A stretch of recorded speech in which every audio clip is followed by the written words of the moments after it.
Então, finalizando esse bloco, nós vamos falar sobre as recomendações de layout. A primeira delas é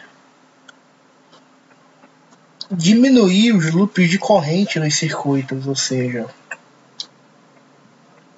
fazer com que as trilhas não deem voltas sobre si mesmas. Tentar fazer as trilhas mais retas possível e mais curtas o possível. Seja para trilhas de dados, seja para trilhas de sinais de alimentação, seja para trilhas de sinais de comunicação.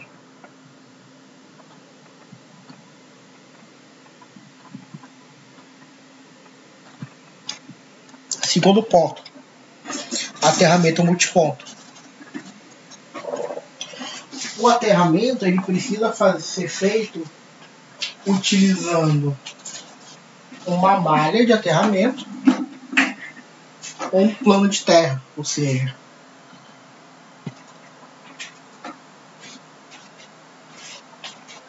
uma malha, ou seja, uma trilha de aterramento que dá a volta na placa inteira, em todas as trilhas, ou então um trecho em algum ponto, em alguma extremidade da placa, em que todos os aterramentos se deslocam para aquele ponto, naquela região.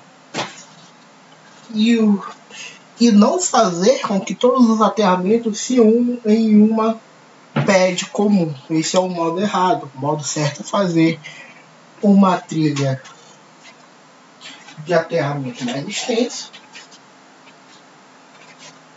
ou uma barra de aterramento. O porquê disso? Porque o mais recomendado é fazer a malha de aterramento, é fazer com que a trilha de aterramento dê a volta na placa. O porquê disso?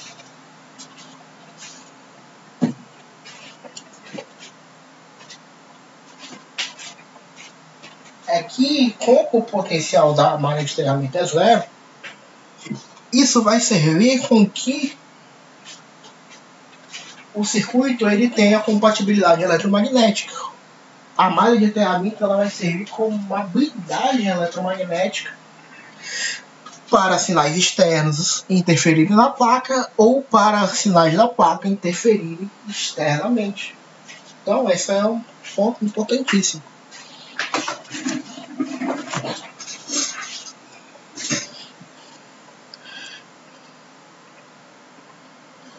Terceiro, sinais externos não podem ser interligados diretamente nos sinais internos da placa. Por exemplo, tensões de entrada de uma fonte devem passar primeiro por capacitores de acoplamento ou por transformadores.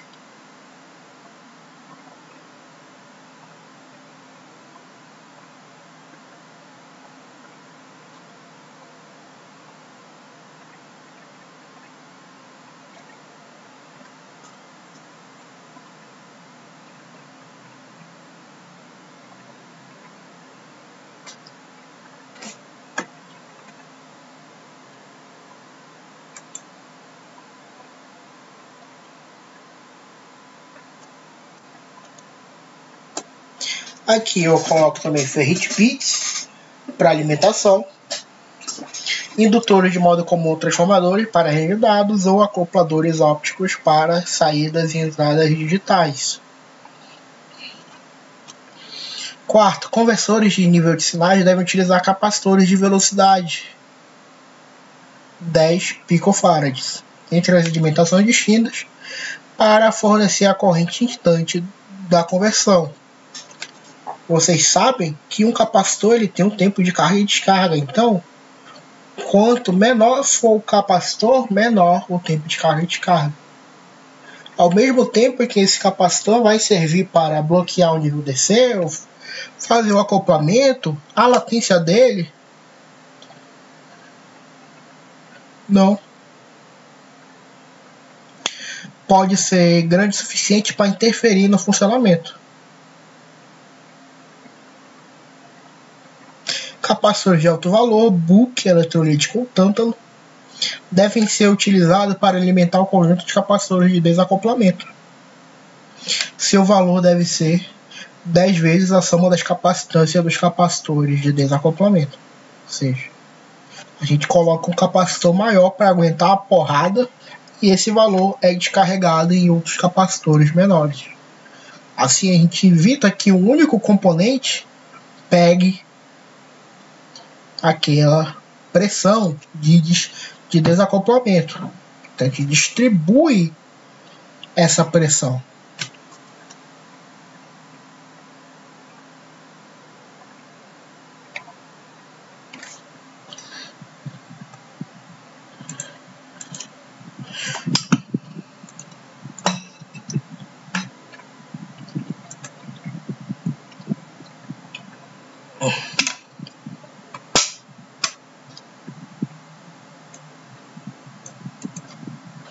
Os capacitores de desacoplamento cerâmicos devem ser posicionados em cima dos pegs sempre que possível, em 6 SMD.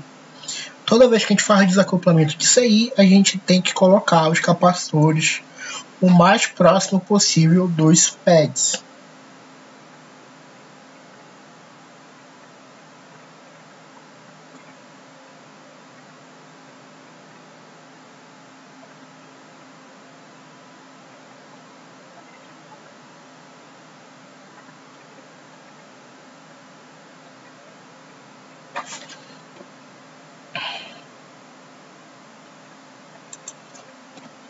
As 3 últimas recomendações: uso de resistores em série para limitar e suavizar os picos de corrente,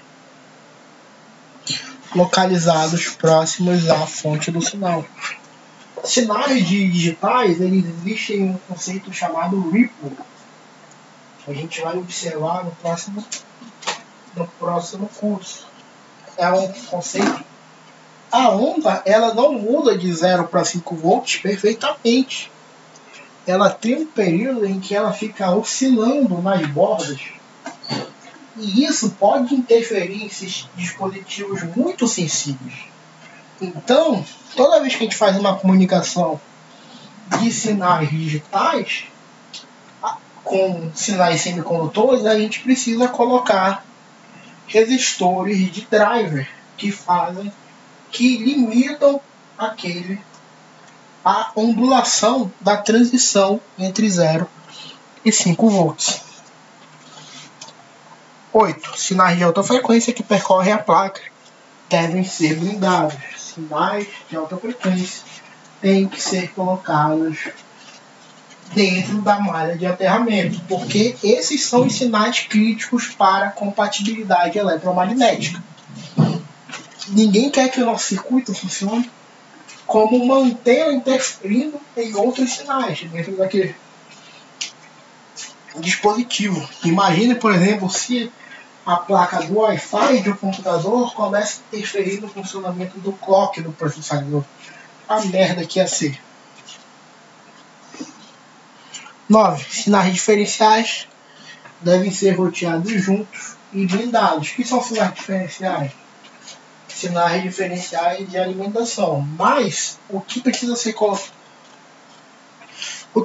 ser entendido dessa nona observação é que a gente tem que agrupar os sinais que são de propriedades iguais. Sinais de tensão, trilhas de sinais de tensão de alimentação precisam ser colocadas juntas. Sinais de comunicação serial precisam ser colocados juntos. Sinais de alta frequência precisam ser colocados juntos. Para que essa diferença de níveis de frequência não interfiram entre si. Qualquer tipo de ruído que possa causar uma interferência grave, se os sinais de alta frequência são colocados juntos, o ruído de outro interfere negativamente no ruído de outro e eles acabam se cancelando. Agora,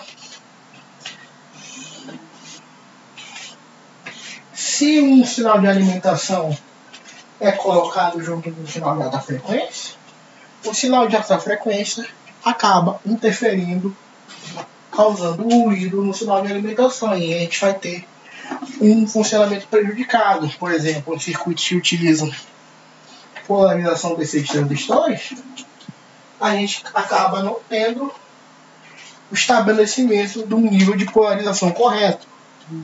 O ponto de operação do transistor acaba sofrendo variações que vão depender do nível de ruído do sinal de alta frequência da trilha que está passando perto. Então, isso é um negócio crítico. Sinais de alta frequência, eles podem interferir no funcionamento de outros componentes. Por isso que eles precisam ser tratados. Sinais de tipos diferentes precisam ser tratados de formas isoladas. Agora, a 10 é um desdobramento, como eu acabei acrescentando na 9, os barramentos de dado serial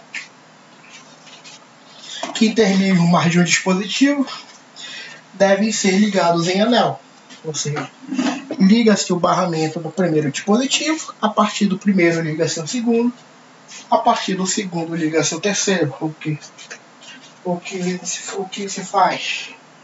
O que não se faz? Um ponto alimentando uma árvore, por exemplo. Isso não se faz. O que se faz é fazer uma ligação encadeada em forma de anel. Então é isso. Na partir da semana que vem, a gente vai ver as considerações de projeto da fonte de tensão, e a gente vai usar o Proteus para fazer a simulação e o projeto da placa de circuito impresso. Então é isso. Boa semana. Tem a avaliação no link, no Classroom. Façam a avaliação. E semana que vem a gente volta com mais conteúdo.